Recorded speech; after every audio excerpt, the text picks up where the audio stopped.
Welcome message. The old storyteller had just finished brushing dust from a forgotten scroll when familiar footsteps echoed outside the pavilion, and he couldn't help but laugh. It seems some wandering souls have finally returned from their adventures again. The tea is warm, the ink is fresh, and the shelves are waiting for another tale of the jianghu. Come sit close, because tonight's record carries both laughter and hidden storms. Let us open the pages together and see what secrets the rivers and lakes have brought us this time. Introductory Narration. Ancient records of the jianghu speak of a quiet day before greater storms arrive. As Chen Ping'an guides Pei Qian through lessons of discipline, faces Cui Dongshan's endless schemes, and uncovers a mysterious opportunity tied to Shi Rou's fate. The balance between cultivation, karma, and destiny begins to shift. Now, as hidden powers move behind the scenes, a new chapter of choices and revelations is about to unfold.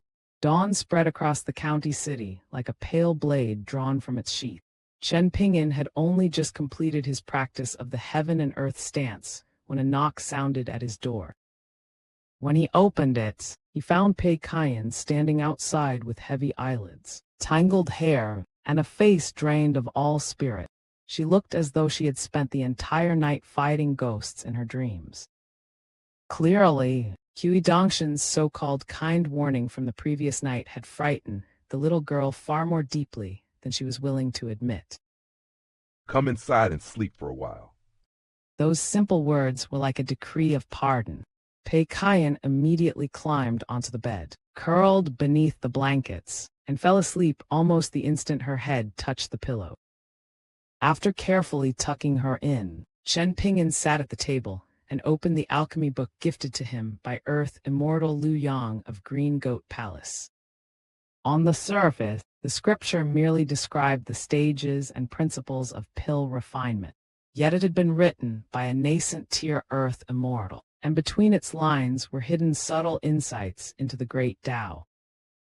For cultivators, the worth of such a scripture did not lie only in recipes or furnace techniques. A single sentence born from a nascent tier expert's comprehension could illuminate a path that ordinary cultivators might spend decades searching for. Whenever Chen Ping'an calmed his heart and studied the book, he gained something new.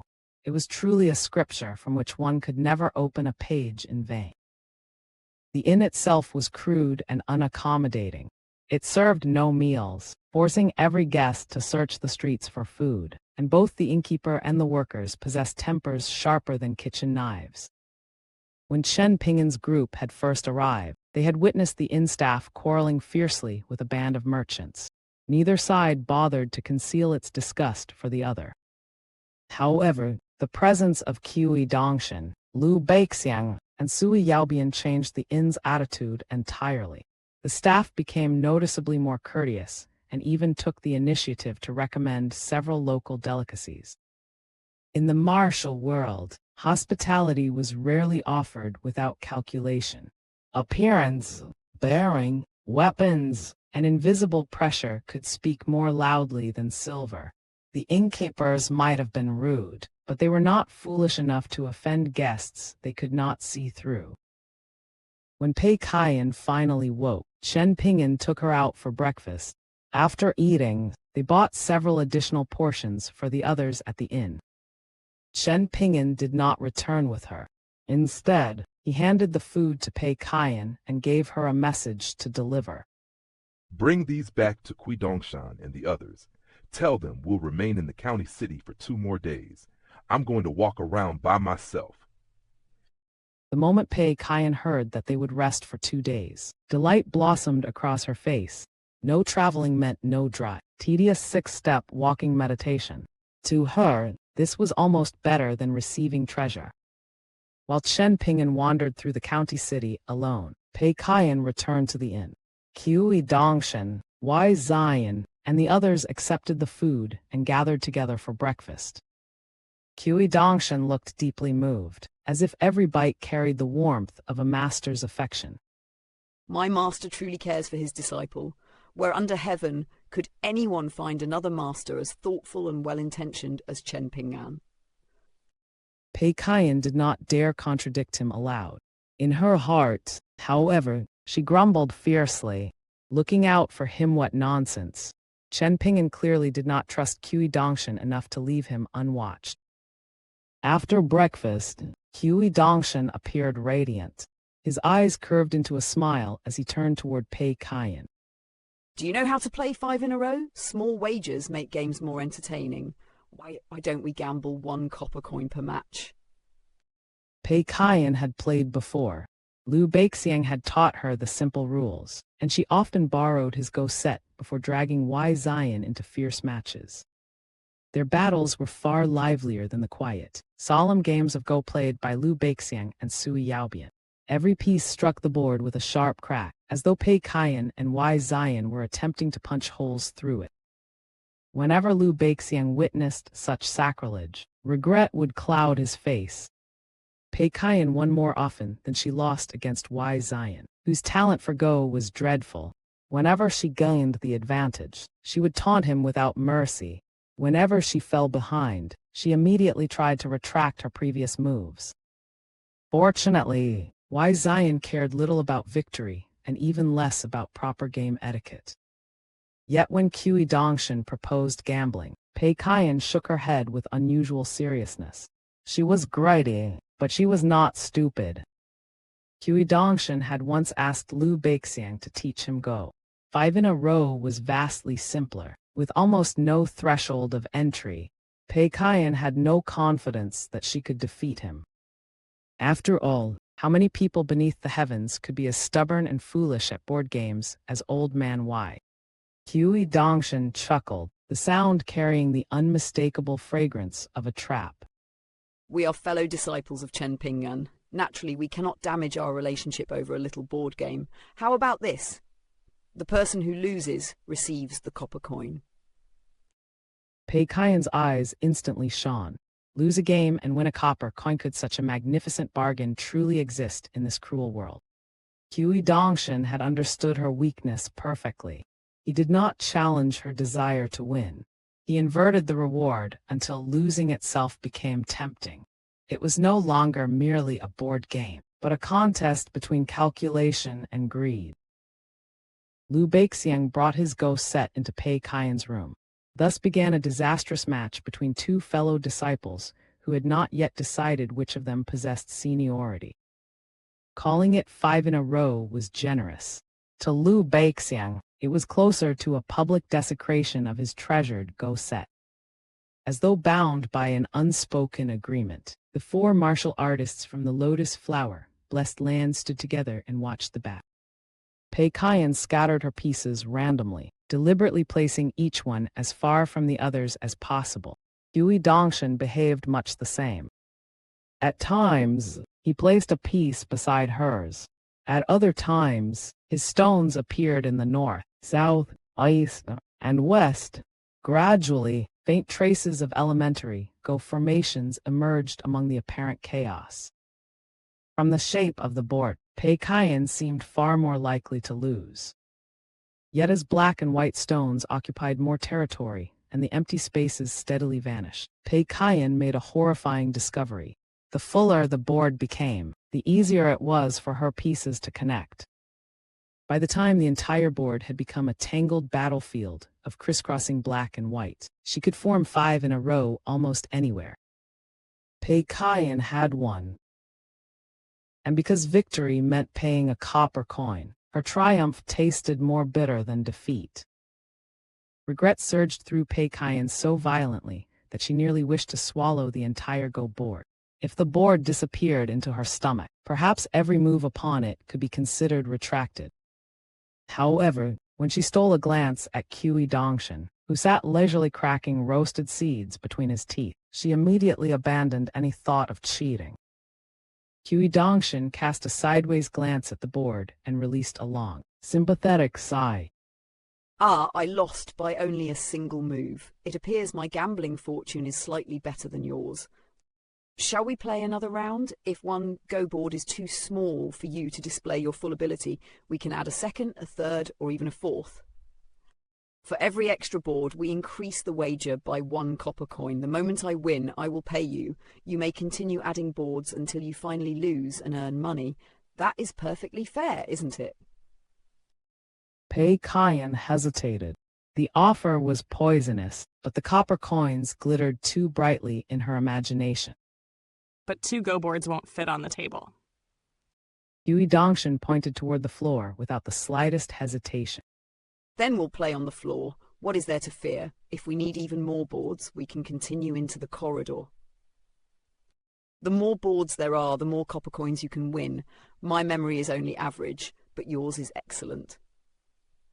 We can ask Lu Baixiang or Sui Yubian to borrow charcoal from the inn. I'll draw the boards, and instead of using real stones, we'll rely on memory. If I remember even one move incorrectly, it will count as my loss. The trap tightened with every concession. Cui Dongshan appeared to give Pei Qian every advantage, more boards, larger rewards, and victory if his memory failed.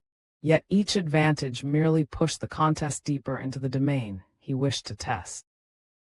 Pei Qian turned and looked toward Old Man Y, hoping for guidance.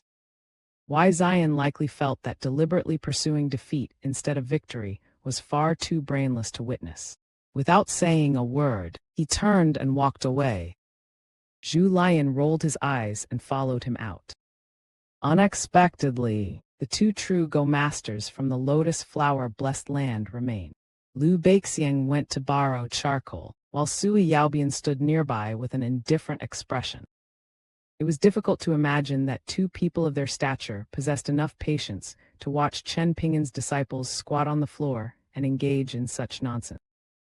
Chen Ping'an and the 4 martial artists had long known that Pei Qian's memory was extraordinary. It was an innate gift so remarkable that even Chen Ping'an freely admitted his inferiority. Even Lu Baixiang, who could review completed Go matches move by move, acknowledged that he could not rival her raw memory. Thus, after exhausting 2 full boxes of Go pieces, the contest between Pei Qian and Cui Dongshan ceased to be merely a competition in shamelessness. It became a direct clash of memory. 2 additional boards had already been drawn on the floor in charcoal.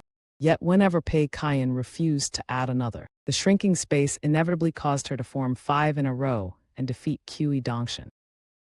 Once again, victory became her enemy. With no other choice, she asked Cui Dongshan to draw a 4th board. Pei Qian's exceptional memory allowed her to continue, but that very talent also made her unwilling to retreat. The wager was exposing a familiar danger of cultivation. A gift could become a chain when pride and desire pulled in the same direction. Lu Baixiang quietly left the room.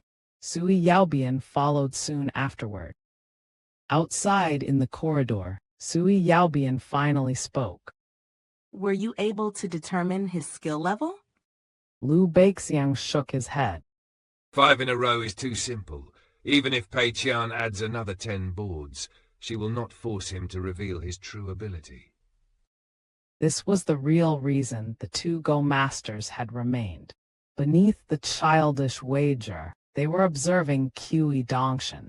Yet his control was too precise, and the game itself too shallow, for them to see the depth beneath the surface. Sui Yaobian shifted the question toward herself.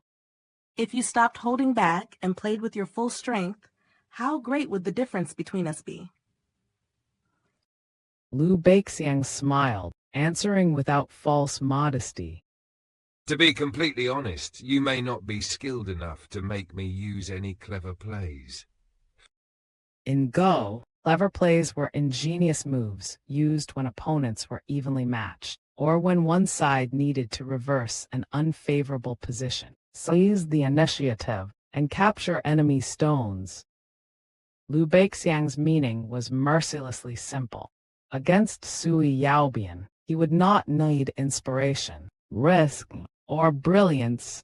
He could play like a tiler, laying pieces one after another, and still win comfortably. Sui Yaobian felt neither anger nor humiliation. Their difference in skill had already been proven across countless games during the journey. Whenever defeat became inevitable, she would either push the board aside or place 2 stones in the lower right corner.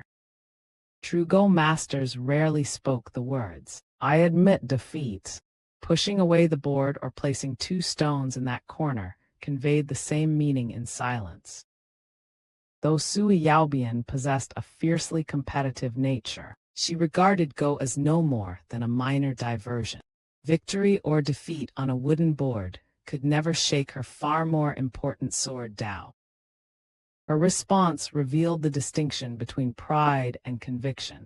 Cui Yaobian could accept inferiority in a pastime because her true heart remained fixed upon the sword. A cultivator who knew which battlefield truly mattered was far harder to defeat. Zhu Lian had once spoken of a book from future generations titled Go World of the Future Generations.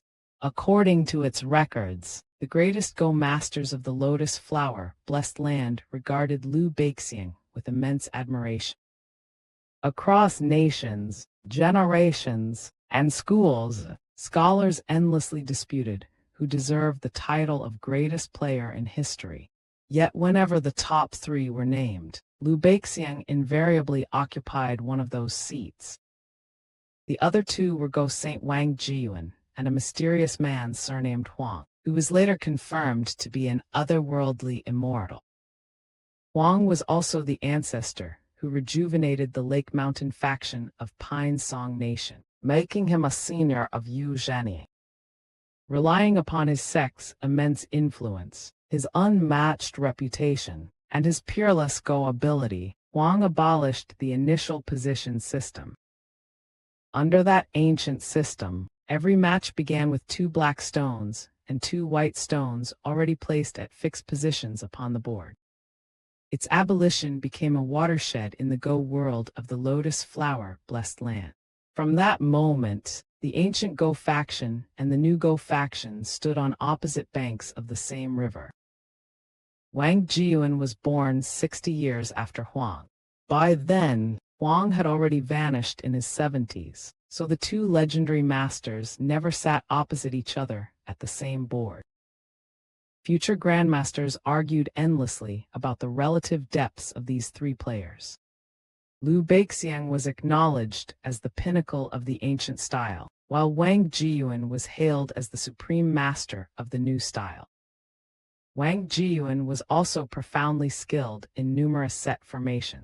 Because of this, many believed he could grant Liu Beixiang a 2-move advantage and still emerge victorious.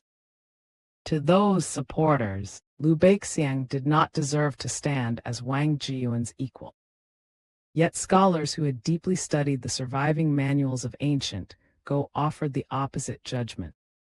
They claimed that if Liu Beixiang received only 2 or 3 months to familiarize himself with the new style, he would defeat Wang Jiyuan with ease and gain a new disciple who would bow before him in submission. The debates were passionate, and every faction possessed arguments it considered unanswerable. Yet no player equal to those 3 ever appeared in later generations.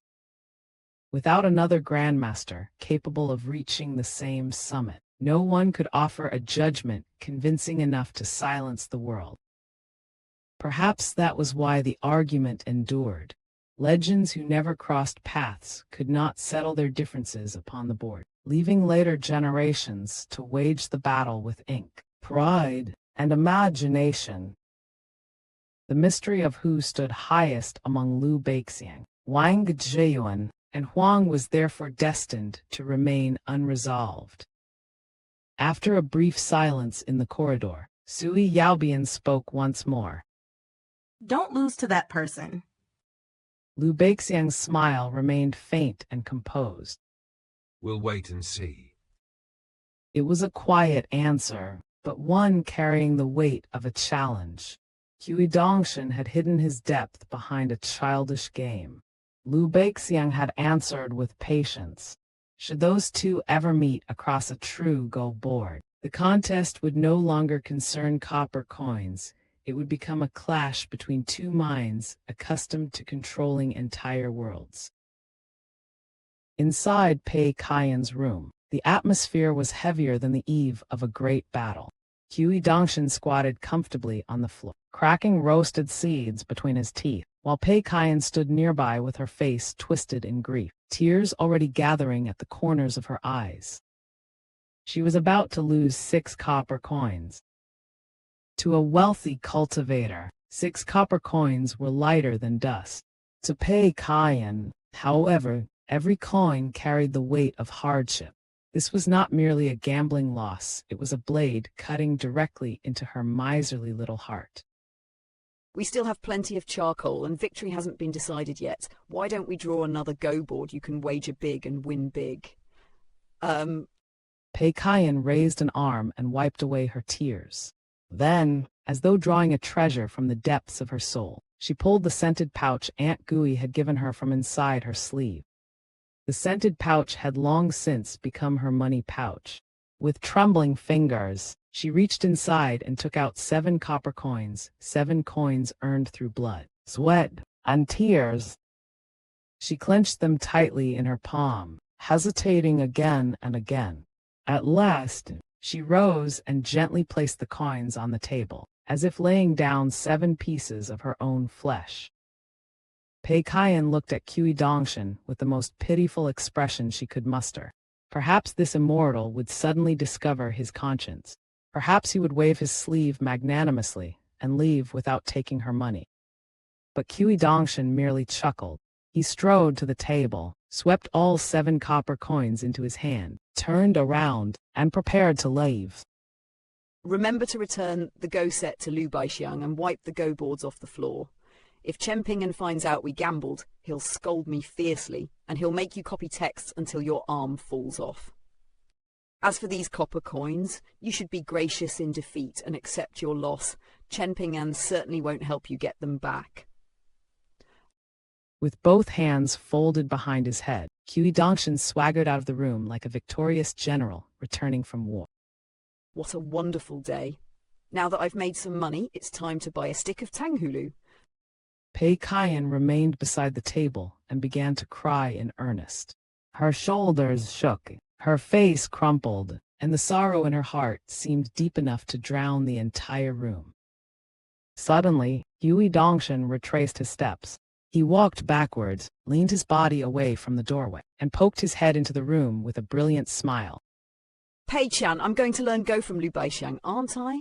I'd like to gather some good fortune, so why don't you call me Go, O Immortal? Every time you call me Go Immortal, I'll give you 1 copper coin. The gloom in Pei Qian's eyes vanished in an instant. Light burst across her face. She dashed outside like a small gust of wind and began following Cui Dongshan with boundless enthusiasm. Go immortal, go immortal, go immortal. Pei Qian believed she had found a path to recover her losses. Cui Dongshan, however, had already transformed the entire affair into another game. He did not need a go board to manipulate people. A promise, a weakness, and a few well-chosen words were enough. 2 hours later, Pei Qian had returned the go set to Liu Baixiang. She had also called Cui Dongshan Go Immortal so many times that her voice had completely disappeared. When they returned to her room, the little girl could only squeak and groan. Not another proper word would leave her throat. Still, she smiled from ear to ear and extended one hand toward Cui Dongshan, waiting to receive the fortune she had earned. When he showed no reaction, Pei Qian hurried to the table and wrote down the number of times she had called him Go Immortal. I was only playing around with you. Did you actually believe me? The words struck Pei Qian like heavenly lightning. Her mind collapsed, yet without a voice. She could neither curse nor complain. She could only bare her teeth and wave her arms wildly, like a furious little beast trapped behind an invisible barrier. Cui Dongshan narrowed his eyes and thrust 2 fingers toward her face, pretending to poke out her eyes. Keep annoying me and you won't only be a mute little girl, you'll become a blind little girl as well.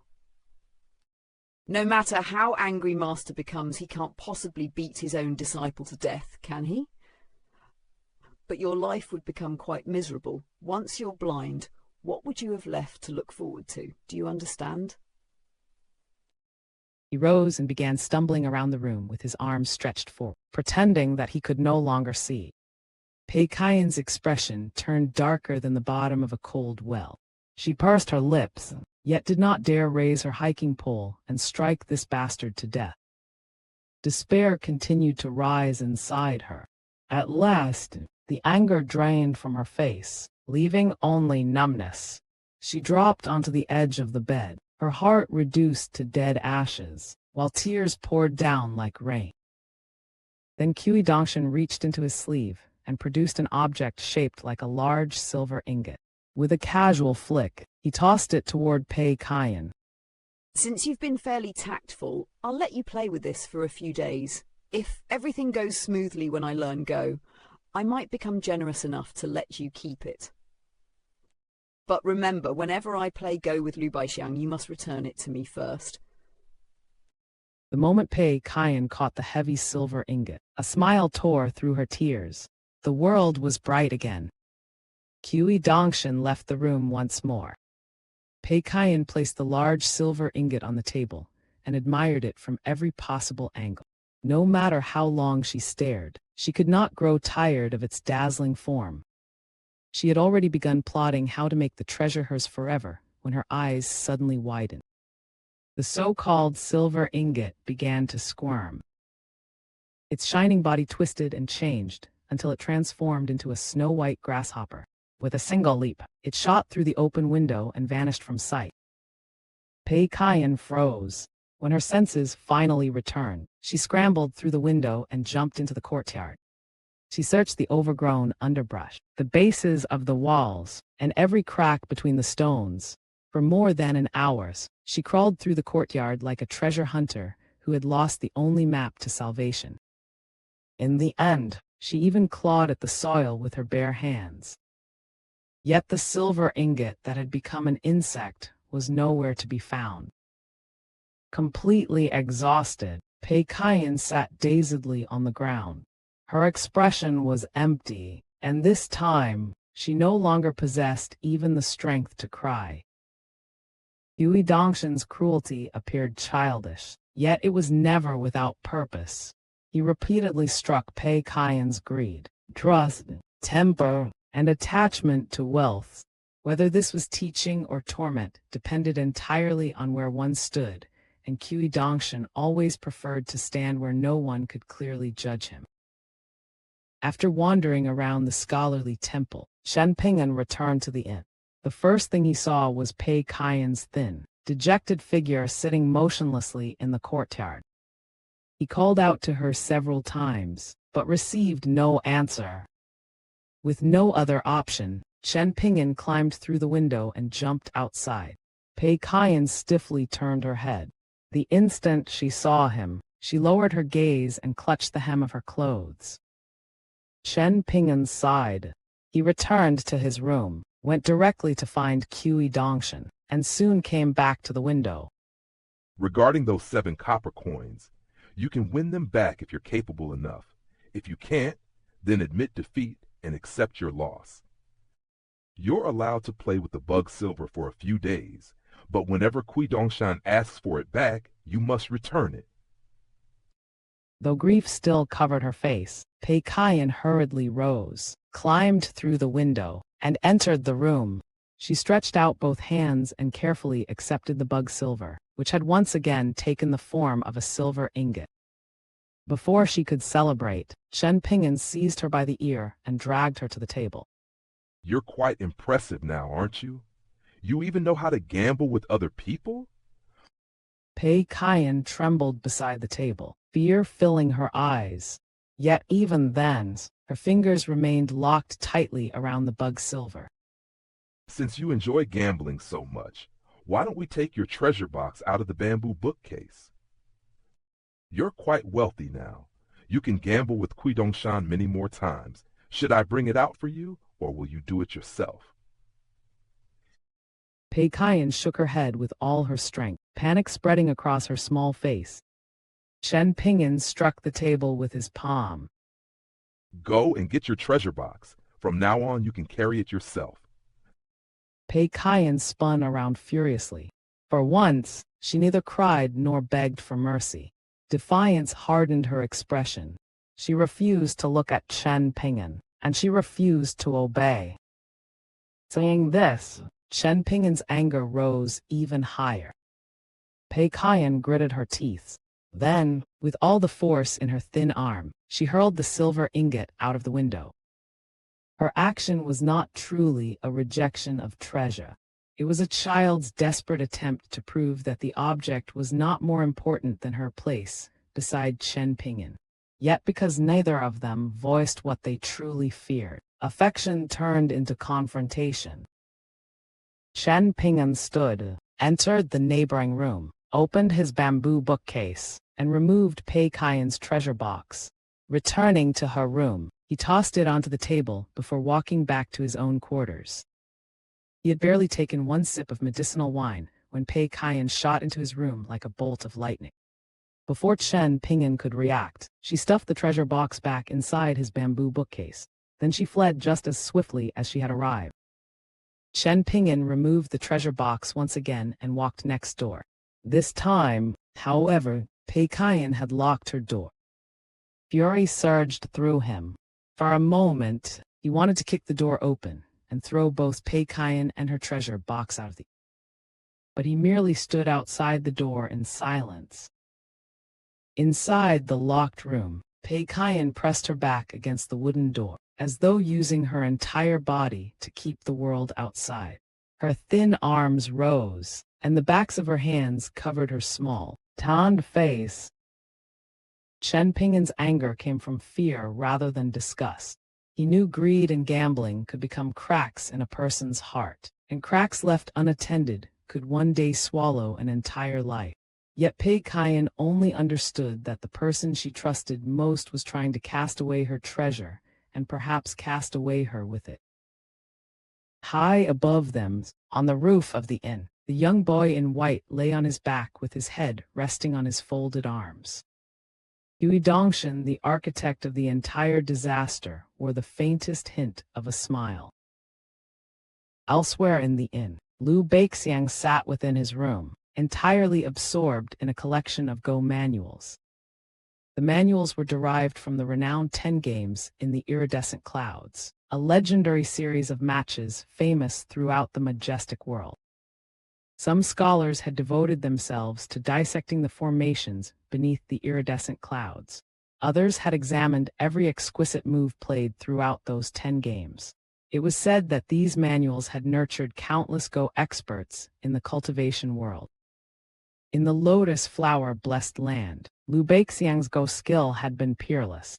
When he first entered the majestic world, he naturally carried great pride and regarded his ability as standing at the summit. Then, by chance, he obtained one of these Go manuals.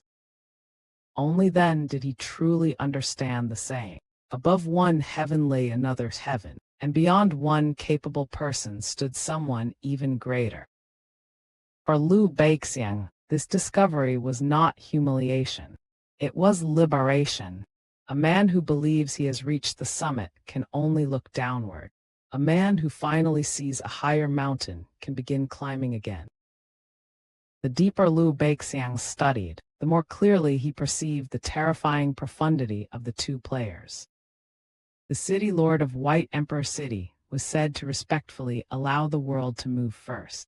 Yet even setting aside that demonic paragon, the esteemed figure qualified to face him amid the iridescent clouds was already astonishing beyond measure. Every formation he established was spectacular. Even though he lost many games to the city lord, his moves remained breathtaking. To later generations studying the manuals, it seemed as though wind and lightning surged from the pages, threatening to engulf their minds and suffocate their courage. For this reason, Liu Beixiang had searched far and wide, collecting nearly every manual connected to the esteemed person's games. His final conclusion was unwavering. That person's Go possessed no visible flaw and rested extraordinarily close to the Tao itself. Many Go masters throughout the majestic world held the same esteemed figure in equally high regard, commonly agreeing upon 3 defining qualities. First, he willingly sacrificed small territories to secure control of the greater situation, directly opposing the conventional wisdom of first seizing the critical corners. Second, although he occasionally attacked with terrifying ferocity and carved out sanguinary paths. His ordinary style remained calm, exquisite, and unfathomably profound. Third, he had created the avalanche formation and numerous other remarkable formations that later generations continued to study. Many of these formations had eventually been understood. Some were even deciphered and countered by the city lord of White Emperor City during the 10 games themselves. Even so, those reading the manuals could not escape astonishment. The esteemed person's creativity made it appear as though he were playing an entirely different game from everyone else beneath the heavens. His formations reveal the deeper nature of cultivation itself. True mastery does not merely perfect old techniques. It changes the rules by which those techniques are understood. The greatest experts force future generations to rebuild their very language around them. In Liu Beixiang's eyes, this esteemed person's greatest misfortune was being born in the same era as the city lord of White Emperor City, a monstrous Go talent without precedent in the past, and perhaps without rival in the future. He lost repeatedly because the city lord had already attained the great Tao. Again and again, Liu Beixiang reread the manual. In the end, he could describe the notorious Confucian scholar's moves with only 2 judgments: never incorrect and never thoughtless. Liu Beixiang had once told Chen Ping'an with a smile that his greatest wish was to visit White Emperor City. Yet in the deepest part of his heart, the city lord was not the opponent he most wished to face. That person was Mr. Cui Qian, imperial preceptor, and once the scholarly sage's first disciple. Liu Beixiang set down the Go manual and released a long sigh. Visiting White Emperor City was likely only a matter of time, but playing 10 games against Cui Qian was a dream he might never realize. Cui Qian served as imperial preceptor of the Great Lai Empire, the empire containing Chen Ping'an's hometown. Yet from his playing style alone, Liu Beixiang could sense an arrogance that towered like an isolated peak. Even if Liu Beixiang managed to meet him, Cui Qian might not consider him worthy of sitting across the board. Liu Beixiang understood the truth clearly. His Go skill was still insufficient. Cui Qian's actions had caused his reputation to plummet, especially in the Parasol Leaf Continent and Eastern Treasured Vial Continent. Because of this, many people deliberately diminished his skill at Go. Liu Beixiang did not share their contempt. Instead, he felt a deep yearning whenever he recalled 3 audacious declarations Cui Qian had once made. It does not matter how one arranges the opening. The endgame is merely the process of sweeping the battlefield. Anyone who declares themselves peerless in the endgame is only making an utter fool of themselves. Those playing black should learn from Ma Lei. Those playing white should learn from me, Cui Qian. Those playing with a handicap should learn from the city lord of White Emperor City. One may learn 70 to 80% of Ma Lei's strategies and 50 to 60% of mine. As for the strategies of the city lord of White Emperor City, learning them will do you no good at all. These were not the words of a mere Go master. They were the judgments of someone who divided talent into realms as casually as cultivators divided mountains and rivers. Most shocking of all, Cui Qian praised the city lord's level by declaring it impossible to imitate. Liu Beixiang drew a deep breath and glanced toward the Go board on the table. He was about to rise and seek out Cui Dongshan. In his estimation, a best-of-3 match should be enough to reveal the young boy's true level. When he stepped into the corridor, he saw Wai Ziyan approaching with a peculiar expression. Liu Beixiang turned through the corridor and stopped at a more distant room, raising his hand to knock. Are you looking for Cui Dongshan? Liu Beixiang nodded. There's no need. He made a wager with Julian as well, and they've already left the county city. Sui Yubian went with them. What did they wager? Cui Dongshan said he wanted to spar with Julian. If Julian wins, Cui Dongshan will give him a minimization treasure. If he loses, he must prepare a midnight snack for Cui Dongshan every day. Liu Beixiang could not help chuckling. Julian actually accepted. Wai Ziyan hesitated and scratched his head. Of course not at first. Pei Qian had already been tricked so badly that Julian feared he would be the next person to bite the dust. Cui Dongshan then said he could stand in one place without moving. Julian still refused. After that, Cui Dongshan promised not to move his arms or legs either. Julian asked whether he was an earth immortal or a sword cultivator. Cui Dongshan replied that he was definitely not a sword cultivator. Only then did Julian finally agree. Su Yubian went along to watch. Zhu Lion's caution was reasonable, but his reasoning contained one fatal flaw. He treated Cui Dongshan's words as restrictions instead of traps. Against an opponent overflowing with immortal treasures, the difference between moving and standing still could be meaningless. 1 short hour later, Cui Dongshan returned to the inn with a radiant smile. Sui Yaobian walked behind him with a strange expression. Zhu Lion followed with an ashen face, as though his heroic spirit had been beaten out of him. Without saying a word, Zhu Lion returned to his room and slammed the door so violently that the sound shook the corridor. Liu Beixiang remained seated quietly in his room and asked no questions. Sui Yaobian entered and took a seat opposite him. Cui Dongshan said he'll come here shortly to learn Go from you. How did Julian lose? Didn't he secretly advance to the 8th tier not long ago? Helplessness appeared in Sui Yaobian's eyes. That person truly did not move a single muscle, but he possessed quite a number of immortal treasures. From beginning to end, Julian could not get within 30 meters of him. Cui Dongshan played with him as if he were toying with a dog. If I faced him, I would not fare any better. An 8th-tier martial artist could not cross 30 meters. That distance became an uncrossable chasm, not because Zhu Lion lacked courage or technique, but because Cui Dongshan's wealth in immortal treasures overturned the normal balance of combat. Cultivation strength mattered, yet equipment, preparation, and hidden foundations could decide a battle before the first true exchange. Liu Beixiang poured Sui Yaobian a cup of tea. The stunning woman declined it with a shake of her head. I won't stay to watch the two of you play Go. What's wrong? You don't fancy my chances of winning? Sui Yaobian rose from her seat. I don't feel that he's especially skilled at Go. But there is one thing I do feel. Whatever wager he proposes, he is certain to win. During the spar, Cui Dongshan had remained perfectly still, while controlling a multitude of immortal treasures. Zhu Lion had been suppressed so completely that he could not even raise his head.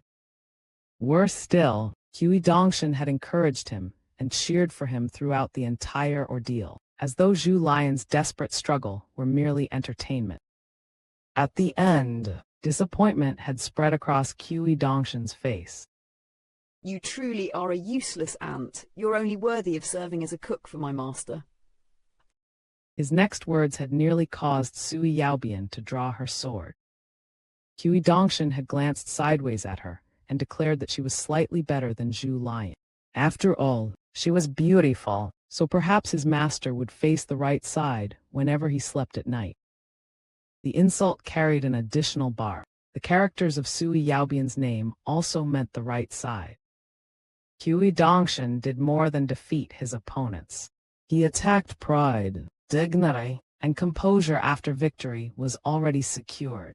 This was precisely why Sui Yaobian feared the wager more than the game itself. Once Cui Dongshan chose the battlefield, he controlled not only the result, but also the humiliation that followed. Liu Beixiang fell into deep thought. After Sui Yaobian departed, he instinctively picked up the Go manual and began reading again.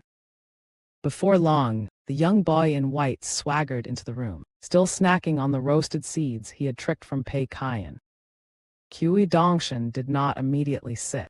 His gaze landed on the Go manual Liu Beixiang had just placed on the table, and his steps faltered. For the first time since entering, he appeared genuinely dazed. This is what you're reading? The concepts of life and death, essential pieces, formation arrangements, and game principles. Is there something wrong with it? Cui Dongshan released a long, troubled sigh and finally sat opposite Liu Beixiang. Forget it, I'm not going to learn Go from you anymore.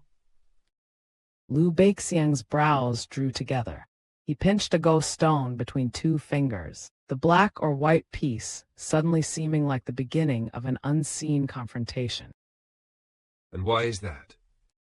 Cui Dongshan held the roasted seeds in his left hand. With his right index finger, he casually pointed at Liu Beixiang. You He turned his thumb toward his own chest. should probably learn Go from me instead. After swindling Pei Qian and crushing an 8th-tier martial artist without moving a muscle, Cui Dongshan had finally arrived before Liu Beixiang's Go board. And judging by his confidence, the most dangerous wager of the day had only just begun. Liu Beixiang rose from his seat, his expression composed as he regarded the handsome young boy before him. A crimson birthmark rested between Cui Dongshan's brows like a seal left by fate. With a courteous gesture, Liu Beixiang invited him to sit. In truth, it does not matter who is learning Go from whom. Liu Beixiang had once stood among the finest Go grandmasters of the lotus flower-blessed land. Yet at this moment, an inexplicable intuition stirred within him. He felt that the game awaiting him might become the greatest game he had ever played. That intuition was not arrogance alone. For a true master, encountering an unfathomable opponent could be more precious than obtaining a rare treasure.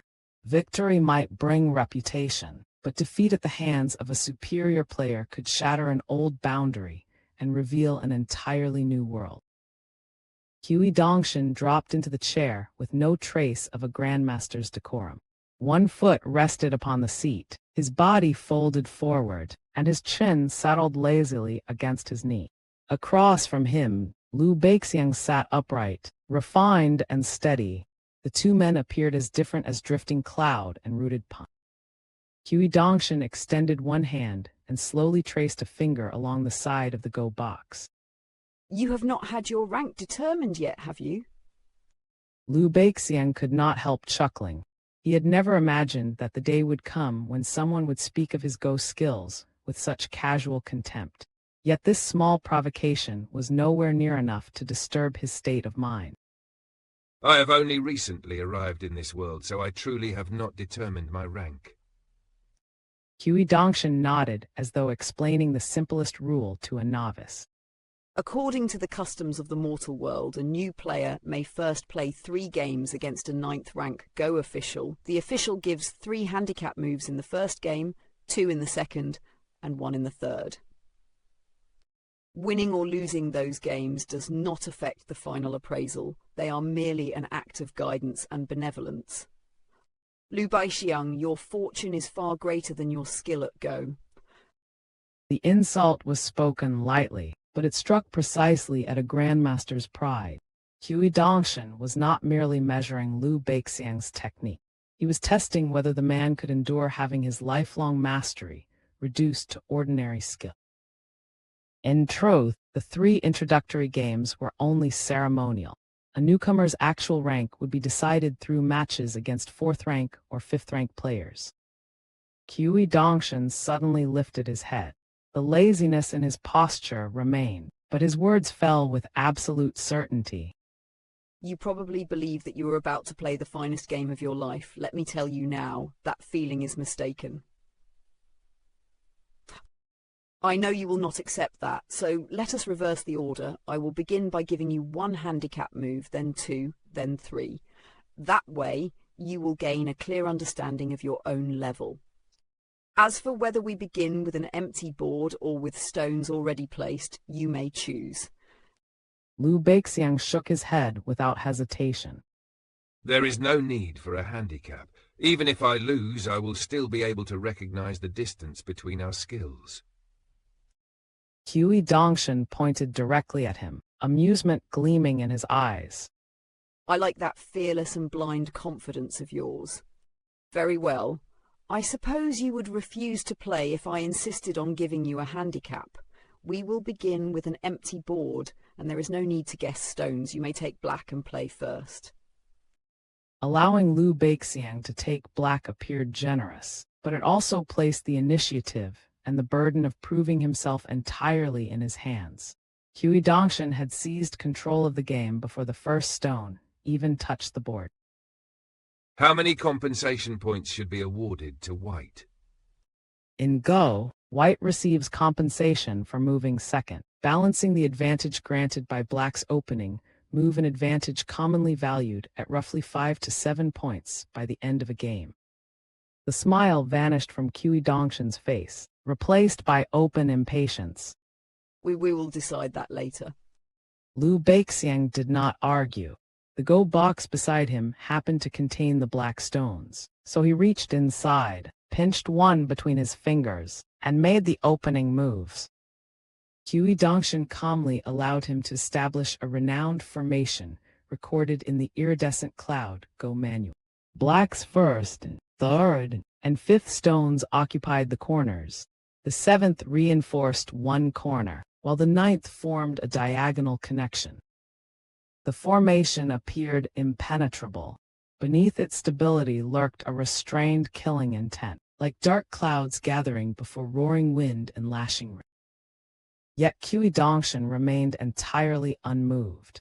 His responses were ordinary, almost plain. He did not employ a single technique that later generations would praise as a move that could never be incorrect. Liu Beixiang brought out a celebrated formation filled with hidden aggression. Cui Dongshan answered without spectacle. That contrast was the first true sign of the abyss between them. One relied on a renowned pattern, while the other seemed to rely on the board itself. Liu Beixiang gradually became like an old monk entering meditation. His surroundings faded, his sense of self dissolved, and the black and white world before him consumed his entire attention. Cui Dongshan was his complete opposite.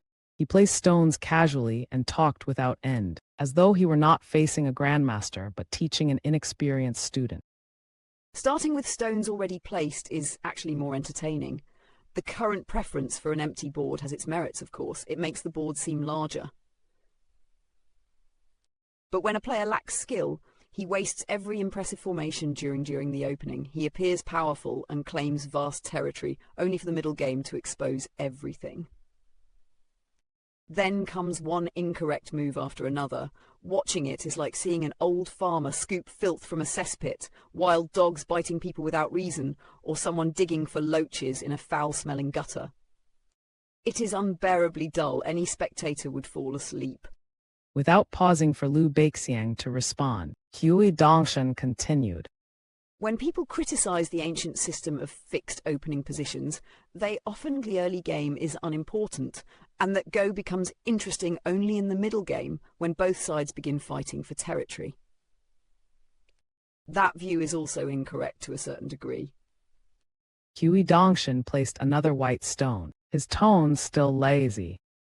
Liu Beixiang, your intuition for the shape of the board is fairly good, but is only fairly good.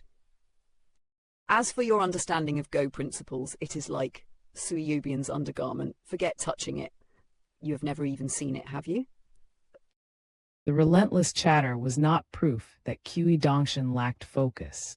It revealed the opposite. The game demanded so little of his attention that he had enough mental strength left to lecture, mock, and observe everything around him. The game had only just entered the middle stage when Cui Dongshan stretched out his hand and covered his Go box. Liu Beixiang finally raised his head. What are you doing, Mr. Cui? Cui Dongshan paused, seemingly surprised that the answer was not obvious.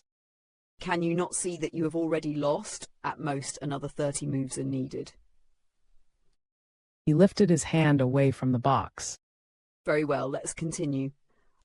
Liu Beixiang frowned and returned his attention to the board. One had to admit that Liu Beixiang possessed extraordinary elegance while playing Go. Whether he pinched a stone between his fingers, leaned forward to place it, or sat upright to survey the board, every movement appeared refined and impressive. Unfortunately, Cui Dongshan cared nothing for such bearing. He barely seemed interested in the game itself. His white stones descended swiftly, took root, and waited. Each time Liu Beixiang sank into thought, Cui Dongshan looked almost painfully bored. Grace could make a player resemble an immortal, but it could not rescue a collapsing position.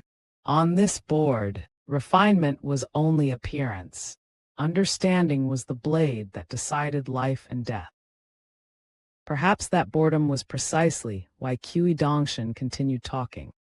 Truthfully, there is no absolute advantage or disadvantage between beginning with fixed stones and beginning with an empty board.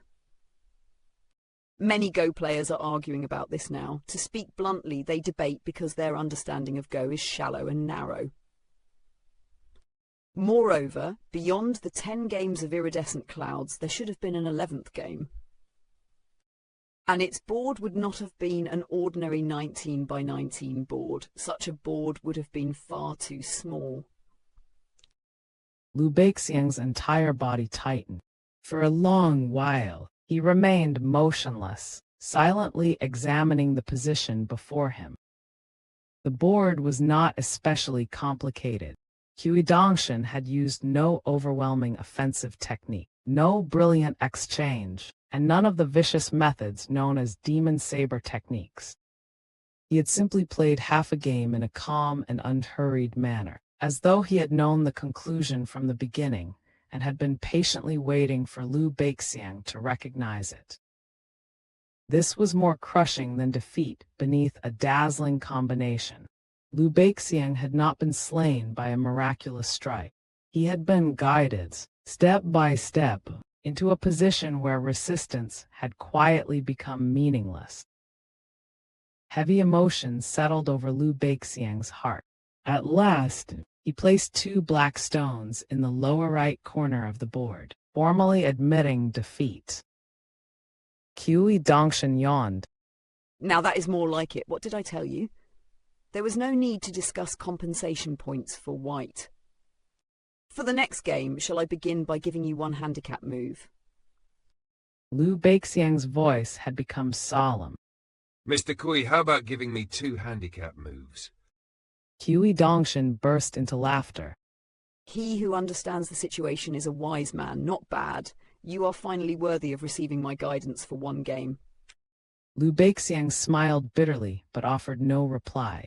He steadied his mind, cleared the stones from the board, and drew a deep breath before beginning the second game. Once again, Cui Dongshan was clearly not using his full strength. Very early in the game, he spoke as though announcing an immutable principle. None of my moves are incorrect. Naturally, I will obtain a flawless victory. By the middle game, Liu Beixiang frequently required a long period of contemplation before placing each stone. Cui Dongshan never urged him to hurry. He simply looked around from time to time, his attention appearing to wander far beyond the board. After placing another stone, Liu Beixiang finally asked the question weighing upon his mind. You are doing nothing more than playing moves that are not incorrect. That is all. But what I call not being incorrect is not a principle that an ordinary 9th rank Go master could comprehend. You would not understand. This concept stands worlds beyond the mortal realm. How could I possibly teach it to an elementary student? To ordinary players, avoiding mistakes meant caution. To Cui Dongshan, it appeared to mean something far more terrifying. Every move fitting into a complete understanding of the board, leaving the opponent no weakness to exploit and no chaos from which to steal victory. Liu Beixiang managed to drag the second game into the end game, yet the conclusion remained unchanged. Once again, he placed 2 stones in the lower right corner and conceded. At that moment, Cui Dongshan's aura shifted. A faint excitement appeared on his face, as though the first two games had merely prepared the ground for what he truly wanted. Why do we not add a small bonus to the third round? What bonus? Cui Dongshan smiled. Master told me that when the four of you departed your original world, each of you was given a single sentence. I already have a rough idea of what those sentences were, but I also know that some among you must have lied. Perhaps it was not a complete lie. Perhaps it was merely a half-truth. Logically speaking, you are the most suspicious of the four, Liu Baixiang, especially because the sentence you revealed was the most useless. But that is not important. If I win the third game, you need only tell me which person you suspect of lying the most. You may name anyone you please, as long as you give me one name. Only now did Cui Dongshan's true purpose begin to surface. The Go matches were not merely lessons. They were a quiet interrogation, using defeat to loosen certainty, and a wager to probe the trust binding the four companions together. Liu Baixiang did not know whether to laugh or sigh. If I may choose anyone at all, then does this wager have any meaning? Cui Dongshan's expression became unexpectedly serious. Of course it does. Liu Baixiang considered the proposal for a moment before shaking his head. 2 games are enough. Disappointment spread openly across Cui Dongshan's face. Your skill is sufficient for you to become a strong 9th-rank player in the Eastern Treasured Vile Continent. In the Middle-earth Divine Continent, that would only place you among ordinary 9th-rank players. Even so, it is already a respectable level.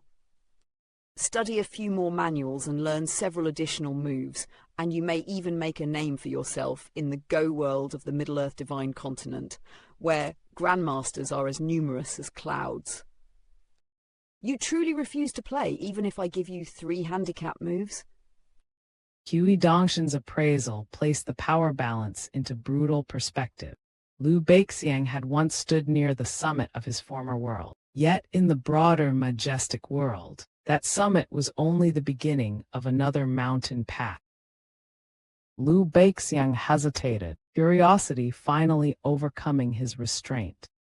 Mr. Cui, could your Go skill rank among the top 10 in the majestic world? Cui Dongshan rolled his eyes.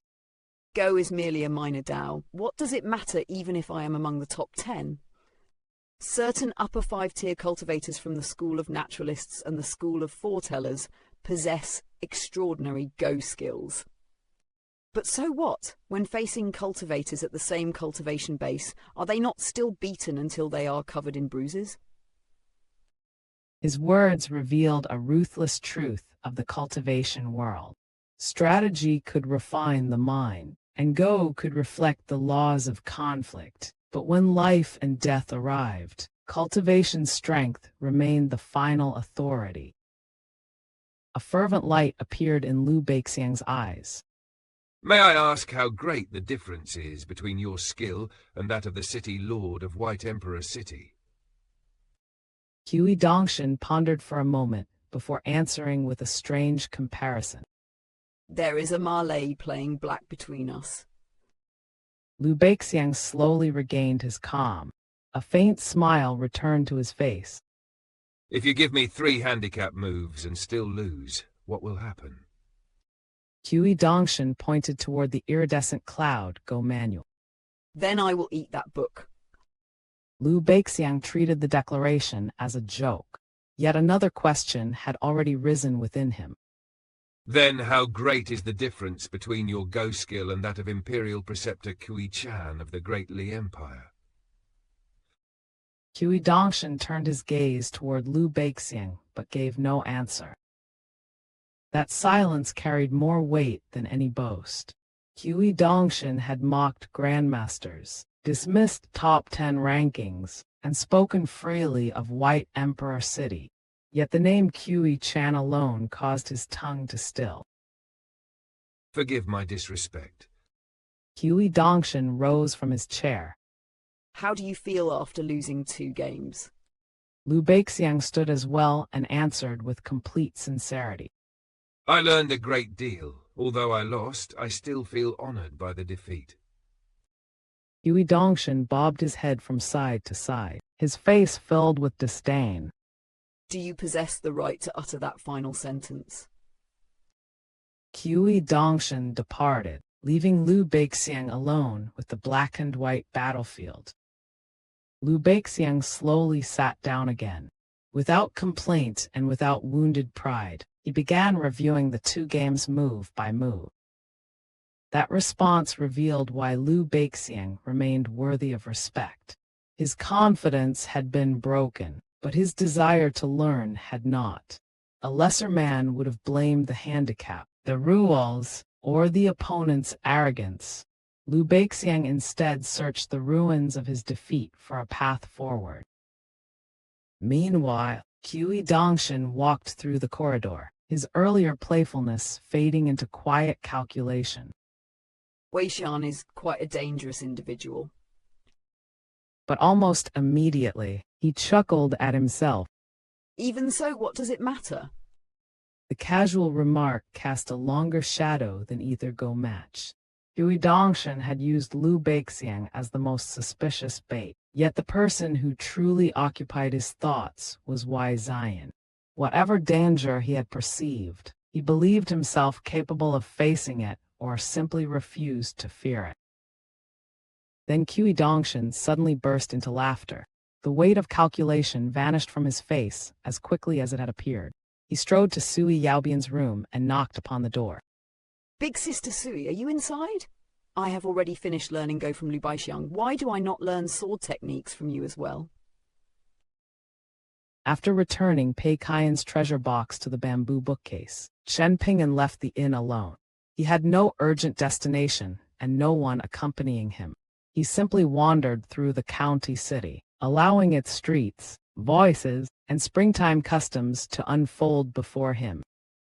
The county city was small, yet it lacked nothing essential.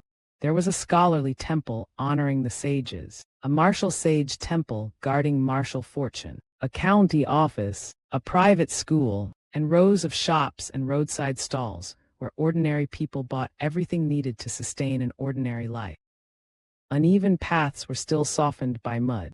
Willow branches had begun to show their first tender green. Roosters crowed behind courtyard walls. Dogs barked beneath wooden gates, and freshly pasted spring couplets stood beside brand-new door gods whose colors had not yet faded beneath the sun. Traveling merchants from distant lands moved through the streets with their goods upon their shoulders, calling out wherever a crowd gathered. Children in new clothes received during the new year raced between them, laughing without restraint, their small bodies overflowing with the vigor of spring. Chen Ping'an continued onward until, without deliberately seeking it, he arrived before the martial sage temple. Along the way, he passed a temple dedicated to the god of wealth. Its incense smoke was far thicker than that of the scholarly temple, and its courtyard held far more worshippers. During the past several years, Chen Ping'an had traveled tens of thousands of kilometers and witnessed countless local customs. One curious truth had gradually become clear to him. Ordinary mortals respected the temples of mighty gods, yet often kept a careful distance from them. By contrast, they crowded around smaller shrines belonging to gods of wealth, mountain lords, and female deities who governed the intimate troubles of daily life. The reason was not difficult to understand. Great gods embodied laws, kingdoms, and principles too vast for common people to grasp. Smaller deities seemed closer to hunger, marriage, childbirth, illness, harvests, and money, the matters that truly pressed against a mortal's heart each day. The Azure Phoenix nation was filled with Buddhist monasteries and Taoist temples. Yet commoners often entered the main hall, offered incense to the highest gods, bowed once, and quickly departed. Before the side halls, however, they would kneel with genuine sincerity, press their foreheads to the floor, and quietly whisper wishes to the deities who ruled over specific matters.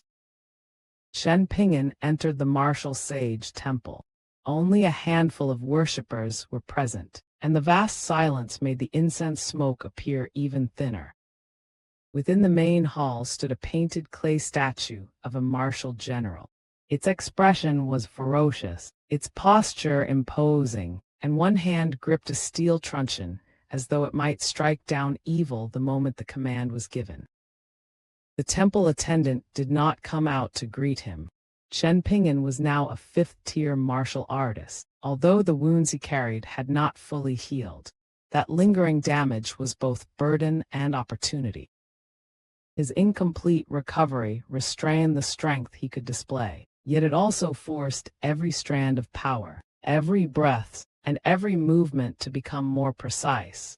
Thus, he still possessed a sliver of hope of contending for the elusive title of strongest fifth-tier martial artist beneath the heavens-provided Cao Sai. The supreme prodigy of the great Duan Empire had already stepped into the sixth tier. For a martial artist, the most important task after advancing to the sixth tier was to acquire a hero's gall pill, an existence comparable to the golden core of a Kai refiner. There were two primary paths toward obtaining one. The first path was to visit a martial sage temple and gamble upon fortune. If the martial sage looked favorably upon the visitor, that martial artist might receive a wisp of martial fortune and use it to temper a hero's gall. The second path led into the ruins of ancient battlefields, where warriors fought the yin souls of dead heroes who refused to disperse. That path promised strength earned by one's own fists, but its danger was immeasurable. Heroic spirits rarely wandered alone. Many dead generals retained their intelligence, gathered yin commanders beneath their banners, and ruled armies of countless ghost soldiers.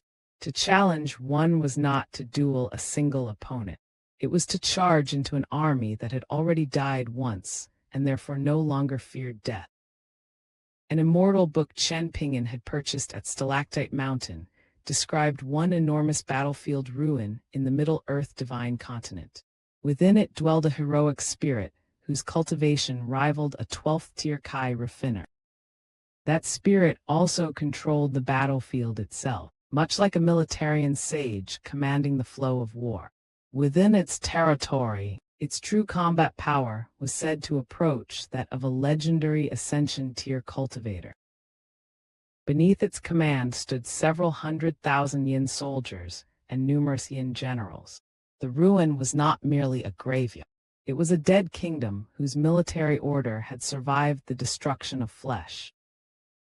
Rumor claimed that the heavenly masters of Mount Longhu were required to enter that ancient battlefield for training before they could be promoted to great heavenly masters. Over the years, more than one heavenly prodigy had perished beneath those ghostly banners. For most martial artists, receiving martial fortune from a temple was the safer path. For Chen Ping'an, however, safety had never been the measure of a road's work. What mattered was whether each step truly belonged to him. Chen Ping'an had never expected blessings from a martial sage temple. He had only wandered here by coincidence. In truth, he yearned to see the ancient battlefields whose names filled the history books. He wished to advance to the sixth tier through his fist, his endurance, and his own hard work. He stood alone before the divine statue. The county's martial sage temple was too small to sell incense, so worshippers had to bring their own. Chen Ping'an had come empty-handed. Putting his palms together like a religious devotee felt inappropriate. Thus, he cupped his fists according to the etiquette of martial artists, bowed solemnly to the martial sage, then turned to leave. Warm spring sunlight spilled across the ground beyond the main hall. Chen Ping'an stepped over the threshold with one foot. His bridge of immortality had been reconstructed, and his first bonded item had already been refined. In that sense, Chen Ping'an had placed one foot through another threshold, as well the threshold separating ordinary cultivators from legitimate Kai refiners. Yet this could not simply be called divine fortune. Beneath the heavens, blessings rarely arrived without hidden costs, and few people were permitted to possess everything they desired. The principles followed by Kai raffiners and pure martial artists were not merely different. At their deepest roots, they were incompatible. Cultivators who walked both paths certainly existed, but even across several worlds, they were exceedingly rare. Among them were certain sword cultivators of the sword, Kai Great Wall, a few Taoist priests from the Taoist saber room, and several kinds of cultivation freaks whom Cui Qian had once mentioned unintentionally. Orthodox cultivators regarded dual cultivation as foolish, because every realm magnified hidden flaws. Forming a golden core was already a perilous trial. Breaking through to the nascent tier required the vanquishing of internal demons. If two cultivation systems pulled the body and spirit in different directions, even a tiny contradiction could become a fatal crack. Buddhist monks cultivated indestructible golden physiques. Taoist priests refined untainted physiques. Both sought flawlessness through tireless discipline.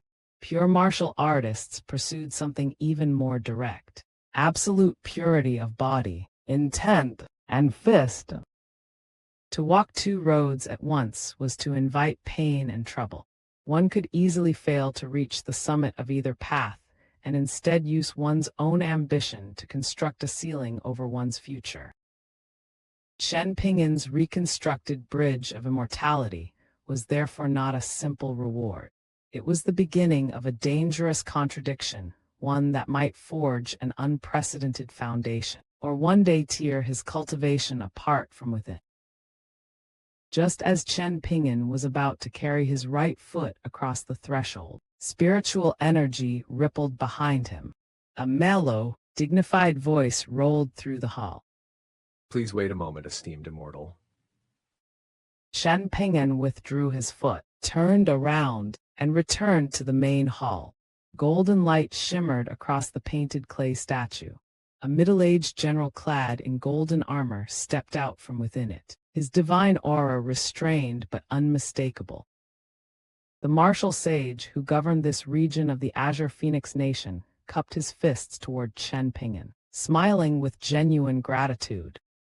I must thank your esteemed disciple for resolving the troubles that plagued both the scholarly temple and the martial sage temple, allowing us to survive this calamity. Esteemed immortal, please grant us an opportunity to repay this favor. Should you require anything within our power, speak freely. Neither temple will refuse. Chen Ping'an smiled. He did not seize upon the offered favor, nor did he claim any part of Pei Qian's merit. Helping you was entirely my disciple's own decision. It had nothing to do with me. So there is no need to thank me, martial sage. I only arrived here by coincidence today. I hope I have not disturbed your rest. The martial sage gave a helpless sigh, one that sounded strangely human for a divine being sustained by incense and worship. I wish I could be disturbed more often. Chen Ping'an found himself momentarily unable to respond. The Tao of gods and deities was indeed mysterious. Mortal worship created incense. Incense sustained divine authority, and divine authority bound these beings to temples, territories, and duties that outsiders could scarcely understand. Chen Ping'an had nothing urgent to attend to, so he found a straw mat and sat down. The martial sage arranged illusion techniques around the hall, so that any mortal entering would not be frightened, then took a seat on another mat. Chen Ping'an asked about the origins and etiquette of scholarly temples and martial sage temples. Amid those questions, he naturally inserted several inquiries concerning scholarly cores, ensuring that none appeared conspicuous. This was Chen Ping'an's usual caution. He rarely revealed the true center of his curiosity. Instead, he built a circle of ordinary questions around it, allowing the answer he truly needed to emerge without exposing his purpose. The martial sage answered every question in turn. He concealed nothing he knew and offered no empty evasions. Once Chen Ping'an had received satisfactory answers, he stood, thanked the martial sage, and took his leave. The golden-armored general accompanied him to the entrance of the main hall. Only after the white-robed young man disappeared into the distance did the martial sage turn back and merge once more into the painted clay statue, returning to the silence of divine rest. Chen Ping'an walked through the county streets beneath lush green trees. He passed dogs sprawled upon the ground, basking lazily in the sun, and children whose laughter rang through the alleys like clear bells. All the while, he murmured to himself, weighing words as carefully as one might examine the edge of a newly forged sword. At your age, there will always be things you cannot do. There will also be things you try your hardest to accomplish, only to discover that you still cannot do them well. But what does that matter? It does not matter. Failing to do something well is different from doing something wrong. You need not be afraid of making mistakes while you are young, but youth cannot become an excuse to surrender, refuse to change, or repeat the same mistake forever. A child with reasonable parents will be scolded after doing wrong. A student who makes a mistake may have their palm struck by a teacher's ruler. Little Baoping had Mr. Qi, and she also has her older brother, Li Shisheng. Cao Qinglang had his parents, and now he has a school to attend. But you never had any of those things. Still, it does not matter. I will be the one to teach you. But what is the best way to teach you? When I was your age, no one taught me either. These words were meant for Pei Qian, yet they also revealed the wound Chen Ping'an rarely spoke about. He wanted to become the guide he himself had lacked, but kindness alone could not teach a child where rules ended and responsibility began. The young traveler passed ordinary spring couplets, written with clumsy brushwork and door gods painted by unskilled hands. He did not laugh at them. To those families, such modest decorations still guarded the hope of another peaceful year. He was in no hurry to return to the inn. A thought suddenly occurred to him. Chen Ping'an turned into a secluded alley and retrieved a yellow paper talisman from his jade tablet minimization treasure. Sealed inside was the beautiful skeletal ghost he had acquired in the colorful Garment Nation. During the journey towards Stalactite Mountain aboard Osmanthus Island, Aunt Gui and Ma Zhai, the Golden Core Tearsword cultivator, had helped Chen Ping'an establish a contract with her. Yet during his youth, Chen Ping'an had suffered terribly at the hands of a female ghost dressed in a bright red wedding robe. From that time onward, he had instinctively disliked troublesome ghosts and yin entities. Thus, after leaving Osmanthus Island, he had never released the skeletal ghost from the talisman, not even once. Now, as the seal loosened, yin energy seeped into the alley like cold mist. The ghost emerged into the shadows, lithe and beautiful, though a concentrated chill surrounded her body. She wore an exquisite, many-colored dress with broad sleeves. Her hands remained hidden within them, lending her the appearance of a refined and fragile woman. Chen Ping'an, however, knew the truth. Beneath that beautiful face, everything from her neck downward was nothing but a skeleton. The skeletal ghost curtsied. 2 sections of snow-white wrist bones slipped from her sleeves before disappearing again. This maidservant pays respects to master. Chen Ping'an hesitated, uncertain where to begin. When the contract was established, he had learned that the female ghost's true name was Shi Rou. He searched for the right words while remaining alert to any footsteps approaching the alley. Shi Rou watched him with a faint smile. Master, do you require this servant to handle some impure matter? There is no need to hesitate. It is my duty to deal with such affairs on your behalf. Chen Ping'an sighed and shook his head. I do not need you to do anything dirty or unable to withstand the light of day.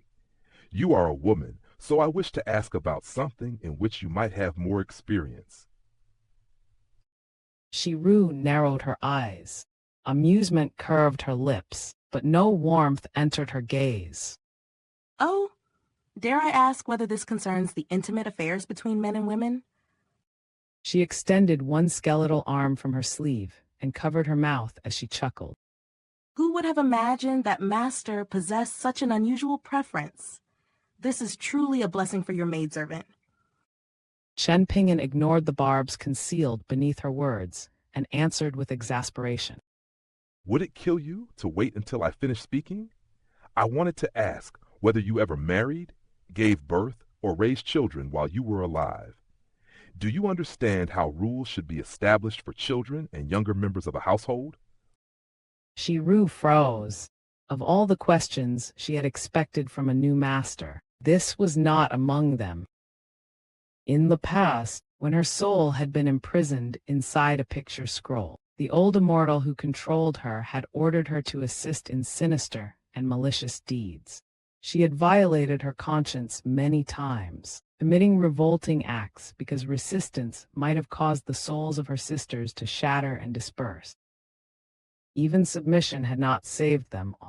Some pitiful sisters had suffered the old immortal's vilest punishment.